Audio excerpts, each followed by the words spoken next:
साथियों, स्वागत है आपका मेरे YouTube चैनल पर। आज की वीडियो में हम देखेंगे वृद्धि और विकास को प्रभावित करने वाले कारक। जो मुख्य कारक होते हैं उनको हम जानने का प्रयास करेंगे। इनसे संबंधित प्रश्न इस प्रकार से बन सकता है कि जैसे उन्होंने पूछ लिया कि इनमें से कौन सा वृद्धि और विकास को प्रभावित करने वाला एक कारक है। एक ऑप्शन दे देगा वो जो कारक होगा और बाकी 3 अदर ऑप्शन दे देगा। या इस प्रकार से भी पूछ सकते हैं कि निम्न में से या इन कारणों में से कौन अभिवृद्धि और विकास को प्रभावित नहीं करता है। तो 3 ऐसे कारण दे देंगे जो प्रभावित करते हैं और चौथा एक अदर कारण दे दिया जाएगा जो कि प्रभावित नहीं करता है। तो इस प्रकार से इनसे संबंधित प्रश्न बन सकते हैं। तो अभिवृद्धि और विकास को प्रभावित करने वाले कारक में सबसे प्रमुख 2 कारक हैं। एक तो है वंशानुक्रम और एक है वातावरण। अब वंशानुक्रम और वातावरण एक पूरा चैप्टर है जिसको मैं अलग से वीडियो बनाकर डाल दूंगा। अभी आप इसकी परिभाषा को समझ सकते हैं। वंशानुक्रम हम उसे बोलते हैं जैसे जो आपने सुना होगा जेनेटिक, जो गुण हम अपने दादा दादी माता पिता से जो मिलते हैं उन्हें हम क्या कहते हैं, वंशानुक्रम। जैसे आपने सुना होगा जब बच्चा होता है तो सब बोलते हैं कि पापा पर गया है, दादा पर गया है, इसकी ये हरकत इस पर गई है, इसके कान इसके दादा जैसे हैं। तो यही क्या होता है, वंशानुक्रम, जो हमें अपने पूर्वजों से मिलता है। माता पिता से भी मिल सकता है, दादा दादी से भी मिल सकता है और नाना नानी से भी मिल सकता है। ये होता है वंशानुक्रम। और वातावरण क्या होता है, वातावरण जो आसपास का जो वातावरण होता है, जहाँ हमने जन्म लिया है वहाँ का मौसम कैसा है, वहाँ की जलवायु कैसी है, वहाँ का सामाजिक वातावरण, समाज कैसा है, आप अमीर घर में पैदा हुए गरीब में हुए, सामाजिक स्तर कैसा है, ये वहाँ का वातावरण हो जाता है। ये दोनों अभिवृद्धि और विकास को मुख्य रूप से प्रभावित करते हैं। अब वंशानुक्रम में मुख्य चीज़ें कौन कौन सी आ जाती हैं, तो वंशानुक्रम में मेन होता है मूल प्रवृत्तियाँ। मूल प्रवृत्तियाँ वो प्रवृत्तियाँ होती हैं जो सभी में पाई जाती हैं, जैसे भूख, प्यास, निद्रा, ये सब मूल प्रवृत्तियाँ हैं। मूल मतलब जो सभी में रहती हैं मूल रूप से।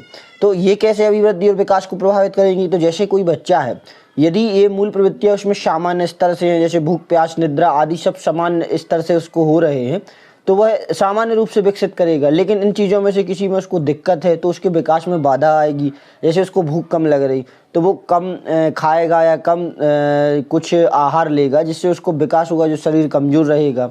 इस प्रकार से प्रभावित कर सकता है। ऐसे ही हैं सामान्य जन्मजात प्रवृत्तियाँ। अभिप्रेरक, अभिप्रेरक क्या होते हैं, जो किसी क्रिया को करने के लिए प्रेरित करते हैं, किसी कार्य को करने के लिए जो हमें प्रेरित करते हैं वो क्या कहलाते हैं, अभिप्रेरक। तो ऐसे ही हमें जो कोई कार्य करने के लिए, कोई क्रिया करने के लिए जो प्रेरित करें वो क्या कहते हैं, अभिप्रेरक। अभिप्रेरक भी अभिवृद्धि और विकास को प्रभावित करते हैं। संवेग, संवेग क्या होते हैं, जैसे संवेग में भय, क्रोध, गुस्सा आना, ईर्ष्या होना, प्रेम होना, ये सब संवेग हैं। संवेग का एक अलग से चैप्टर है, पूरा उसमें दिया रहता है, उसके बहुत सारे सिद्धांत हैं जो कि मैं एक अलग से वीडियो बना दूंगा। तो संवेग किस प्रकार से प्रभावित करता है, संवेग विकास को हमारे इस प्रकार से प्रभावित कर सकता है। जैसे बच्चा ज़्यादा चिड़चिड़ा है, चिड़चिड़ा रहेगा तो उसके ज़्यादा दोस्त नहीं बनेंगे, वो घर में ही रहेगा। अब ज़्यादा दोस्त नहीं बनेंगे तो ज़्यादा उसका जो सर्कल छोटा हो जाएगा, तो वो ज़्यादा चीज़ें नहीं सीख पाएगा, एक संकुचित क्षेत्र में रहेगा, उसका विकास प्रभावित हो जाएगा। लेकिन संवेग रूप से अच्छा है, परिपक्व है, अच्छा व्यवहार है, तो उसके ज़्यादा दोस्त बनेंगे, नई नई चीज़ें सीखेगा, नई नई जगह जाएगा, नए नए लोगों से बात करेगा। तो संवेग इस प्रकार से प्रभावित करते हैं। ये बात याद रखना आप। मूल प्रवृत्तियाँ होती हैं जो कितनी होती हैं, 14। ये प्रश्न बन सकता है कि कितनी मूल प्रवृत्तियाँ होती हैं, तो कितनी होती हैं, 14। उसके बाद है स्नायुमंडल। स्नायुमंडल जो हमारा तंत्रिका तंत्र होता है, तंत्रिका तंत्र मेन है। यदि तंत्रिका तंत्र में कोई दिक्कत है तो विकास और अभिवृद्धि दोनों ही प्रभावित होते हैं। फिर है हमारी प्रतिक्षेप क्रियाएँ। प्रतिक्षेप क्रियाएँ ऐसी क्रियाएँ होती हैं जिनको सीखने के लिए हमें किसी अभ्यास की ज़रूरत नहीं पड़ती। जैसे पलक झपकना, तो पलक झपकना हमने सीखा नहीं है, ये ऑटोमेटिक होता है। छींके आना, लार बहना, ये प्रतिक्षेपी क्रियाएँ होती हैं। यदि इनकी अधिकता हो जाए तो बच्चे का विकास प्रभावित हो जाता है। फिर उसके बाद ज्ञानेंद्रिय हमारी आँख, नाक, कान, जीभ, त्वचा।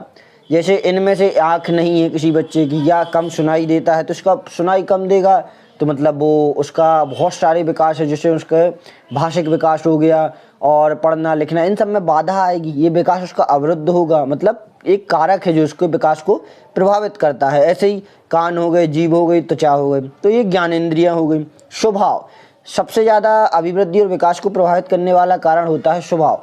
जैसे आपने देखा होगा हंसमुख स्वभाव, मिलनसार स्वभाव वाले व्यक्ति जल्दी मित्रता कर लेते हैं, जल्दी वे चीज़ों को समझ लेते हैं, तो उनका जो विकास होता है वो अच्छा होता है या ज़्यादा होता है, बजाय उनके जो चिड़चिड़े होते हैं, एकांत में रहने वाले होते हैं।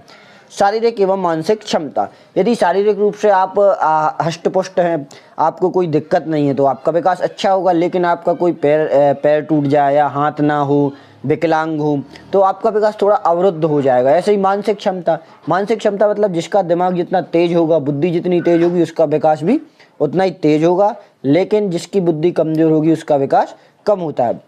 तो ये हमारे हो गए मुख्य रूप से वंशानुक्रम से संबंधित कारक। अब इनको भी आपको याद रखना है, जैसे पूछ लिया जाएगा एक प्रश्न कि अभिवृद्धि और विकास को प्रभावित करने वाले कारकों में कौन से वंशानुक्रम से संबंधित हैं। तो उनमें 4 ऑप्शन दे दिए जाएंगे, 3 हो सकते हैं, जैसे उन्होंने दे दिया मूल प्रवृत्ति, सामान्य जन्मजात प्रवृत्ति और अभिप्रेरक, और चौथा उन्होंने उठा दिया बाहर से कोई, जैसे एक और ऑप्शन दे दिया माँ का आशीर्वाद। तो आप क्या टिक लगाओगे, यही बाहर वाला हो गया, ये बाकी तो वंशानुक्रम वाले हो गए। कौन कौन से हैं हमारे वंशानुक्रम वाले? मूल प्रवृत्ति, सामान्य जन्मजात प्रवृत्ति, अभिप्रेरक, संवेग, स्नायुमंडल, प्रतिक्षेप क्रियाएं, ज्ञानेंद्रिय, स्वभाव और शारीरिक एवं मानसिक क्षमता। अब देखेंगे हम वातावरण।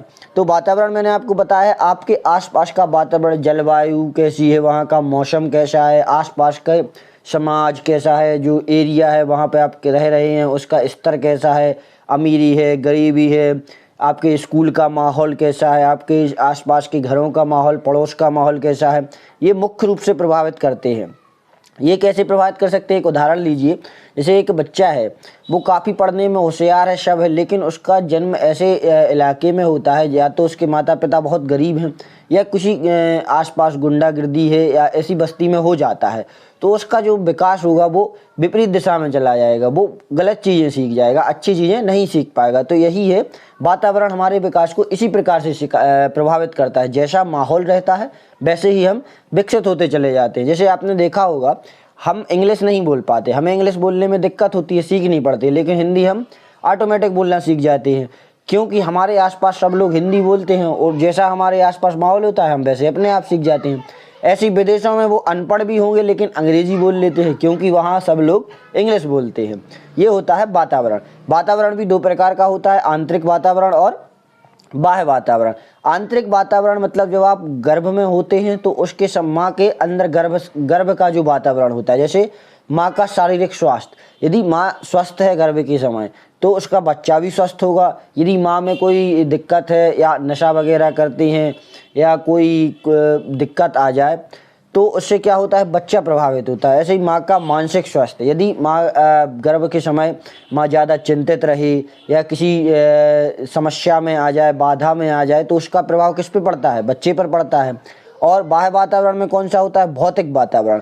भौतिक मतलब जलवायु, मौसम कैसा है। सामाजिक वातावरण मतलब हमारा समाज, हमारा मोहल्ला, आस पड़ोस, ये कैसे है। परिवार का वातावरण मतलब हमारे परिवार कैसा है, सब लोग क्या करते हैं। जैसे 2 परिवार हैं, एक परिवार में सब लोग नौकरी करते हैं, अच्छी जगह पे रहते हैं, अच्छा उनका लिविंग स्टैंडर्ड है, तो वहाँ का बच्चा अपने आप अलग स्टैंडर्ड का होगा। लेकिन दूसरा बच्चा है, जैसे एक गरीब फैमिली है और उनके माता पिता मजदूरी करते हैं और लो स्टैंडर्ड फैमिली में भी रहते हैं, आसपास के मोहल्ले का वातावरण भी ख़राब है, तो बच्चा ज़्यादातर बुरी आदतें सीखने के चांसेस उसके ज़्यादा रहते हैं। जैसे ये देखो, पड़ोस का वातावरण। विद्यालय का वातावरण भी बालक के विकास में महत्वपूर्ण है। यदि हमारे विद्यालय का वातावरण अच्छा नहीं है तो हम अच्छी चीज़ें नहीं सीख पाएंगे। इसीलिए आजकल अधिकतर लोग इसी के चलते प्राइवेट स्कूलों में ज़्यादा प्रयास करते हैं अपने बच्चों को पढ़ाने का, कि वहाँ का माहौल ज़्यादा रहता है। समाज का वातावरण, समाज मतलब वही सामाजिक वातावरण। उसके अलावा भी कुछ तथ्य रहते हैं जो हमारे अभिवृद्धि एवं विकास को प्रभावित करते हैं। जैसे पौष्टिक आहार, यदि हमें पौष्टिक आहार मिलेगा तो हमारा शरीर अच्छे से विकसित होगा, हष्ट पुष्ट रहेगा, उसमें कोई दिक्कत नहीं रहेगी। यदि हमें पौष्टिक आहार नहीं मिलेगा तो शरीर का विकास अवरुद्ध हो जाएगा, जिससे हमारा पूरा विकास अवरुद्ध हो जाएगा। जन्म का क्रम भी कुछ वैज्ञानिकों का मानना है जो कि अभिवृद्धि और विकास को प्रभावित करते हैं। उसके बाद है हमारा टीकाकरण। तो टीकाकरण ऐसा है कि आप सभी को पता होगा, बच्चों के जन्म के कुछ समय पश्चात उनको टीके लगाए जाते हैं। यदि उनको टीका ना लगाए तो उनको विभिन्न प्रकार की बीमारियां हो जाती हैं, जैसे पोलियो रोग हो जाता है। अब पोलियो रोग वाले बच्चे रोग से ग्रसित हो जाते हैं तो वो अन्य बच्चों के साथ सामंजस्य नहीं बैठा पाते, जिससे उनका विकास अवरुद्ध हो जाता है। ऐसे ही रोग व चोट, तो यदि जैसे आप आपका विकास सामान्य गति से चल रहा है, लेकिन बीच में आपका कोई एक्सीडेंट हो जाए या आपको कोई रोग हो जाए या चोट लग जाए तो आपका विकास रुक जाएगा। कैसे रुकेगा? आप सामान्य रूप से खेल कूद नहीं पाओगे, रोग हो गया या चोट लग जाए, आपका शरीर थोड़ा कमज़ोर पड़ने लगेगा, तो उस समय के लिए उसमें रुक जाएगा, मतलब प्रभावित हो जाएगा। खेल कूद एवं व्यायाम, जो बच्चे खेल कूद ज़्यादा करते हैं, व्यायाम ज़्यादा करते हैं, उनका शरीर सुडौल रहता है, मानसिक रूप से भी स्वस्थ रहते हैं, तीव्र रहते हैं। और उनकी अपेक्षा जो कि खेल कूद कम करते हैं, वो बच्चा कमज़ोर भी रहता है और मानसिक रूप से भी कमज़ोर रहता है। उसके बाद है मनोरंजन के साधन। मनोरंजन के साधन भी हमारी अभिवृद्धि और विकास को प्रभावित करते हैं। अशिक्षा व अज्ञानता, अशिक्षा और अज्ञानता मेनली हमारे विकास को प्रभावित करती है कि हमें ज्ञान ना होना, कौन से आहार अपने बच्चों को देने चाहिए, कौन सी चीज़ें उनके लिए अच्छी है, कौन सी चीज़ें उनके लिए ख़राब है, इन चीज़ों का ज्ञान ना होना भी बच्चे की वृद्धि और विकास को प्रभावित करते हैं। आशा करता हूं आपको वीडियो पसंद आई होगी और जानकारी अच्छी लगी हो तो वीडियो को लाइक करें, चैनल को सब्सक्राइब करें और आगे भी शेयर करें। मिलते हैं अगली वीडियो में। धन्यवाद।